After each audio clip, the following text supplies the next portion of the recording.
London বৈঠক জামায়াতের অতি প্রতিক্রিয়া কেন? গত ১৩ জুন লন্ডনে অন্তর্বর্তীকালীন সরকারের প্রধান উপদেষ্টা ড. মুহাম্মদ ইউনুস এবং বিএনপির ভারপ্রাপ্ত চেয়ারম্যান তারেক রহমানের মধ্যে একটি গুরুত্বপূর্ণ বৈঠক হয়। দেশের রাজনৈতিক অচলাবস্থা নিরসনে এই আলোচনাকে ঐতিহাসিক বলা হয়েছে। বৈঠকের মূল বিষয় ছিল নির্বাচনের সময়সীমা নির্ধারণ। আলোচনার পর একটি যৌথ বিবৃতি প্রকাশ করা হয়, যেখানে আগামী বছরের ফেব্রুয়ারিতে নির্বাচন অনুষ্ঠানের বিষয়ে ঐকমত্যের কথা জানানো হয়। তবে এই যৌথ বিবৃতি প্রকাশের পর জামায়াতে ইসলামী তীব্র অসন্তোষ প্রকাশ করে। তারা জাতীয় ঐকমত্য কমিশনের প্রথম দিনের বৈঠক বয়কট করে প্রতীকী প্রতিবাদ জানায়। জামায়াতের আপত্তির মূল কারণ নিরপেক্ষতা ও প্রোটোকল লঙ্ঘন। জামায়াত এই যৌথ বিবৃতিকে পক্ষপাতমূলক আচরণ হিসাবে দেখছে।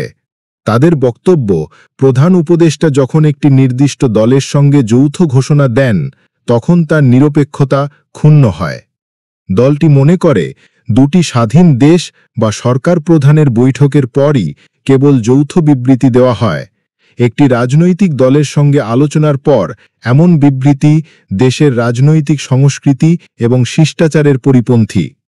জামায়াতের নেতারা বলেছেন, এই যৌথ ঘোষণার মাধ্যমে তাদের উপেক্ষা করা হয়েছে, যা তাদের জন্য বিস্ময় ও বিব্রতকর ছিল। এই অভিযোগের আড়ালে জামায়াতের রাজনৈতিক গুরুত্ব হারানোর গভীর উদ্বেগ কাজ করছে। ৫ই আগস্টের পর নিষিদ্ধ থাকা সত্ত্বেও জামায়াত বাংলাদেশের রাজনীতিতে কেন্দ্রে চলে এসেছিল। তাই প্রধান উপদেষ্টা যখন এককভাবে বিএনপির সঙ্গে বৈঠক করে একটি ঘোষণা দেন, তখন জামায়াত মনে করে তাদের এই নতুন অর্জিত গুরুত্ব খর্ব করা হয়েছে। অতি প্রতিক্রিয়ার নেপথ্যে রাজনৈতিক সমীকরণ ও গুরুত্ব হারানোর শঙ্কা। বিএনপি মহাসচিব মির্জা ফখরুল ইসলাম আলমগীরের মন্তব্য যে নির্বাচন হলে কিছু দলের গুরুত্ব কমে যাবে, জামায়াতের উদ্বেগকে আরও বাড়িয়ে দিয়েছে।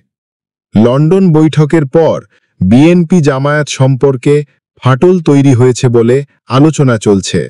অতীতে বিএনপিকে জামায়াতের সঙ্গে জোটের জন্য পশ্চিমা দেশগুলোর কাছে অনেক মূল্য দিতে হয়েছিল। জামায়াত প্রথমে ঐকমত্য কমিশনের বৈঠক বয়কট করলেও পরে প্রধান উপদেষ্টার আশ্বাসে এবং সরকারের ভেতরের কিছু ব্যক্তির প্রচেষ্টায় তারা একটি প্রতিনিধি দল পাঠায়। এটি তাদের একটি কৌশলগত পদক্ষেপ ছিল।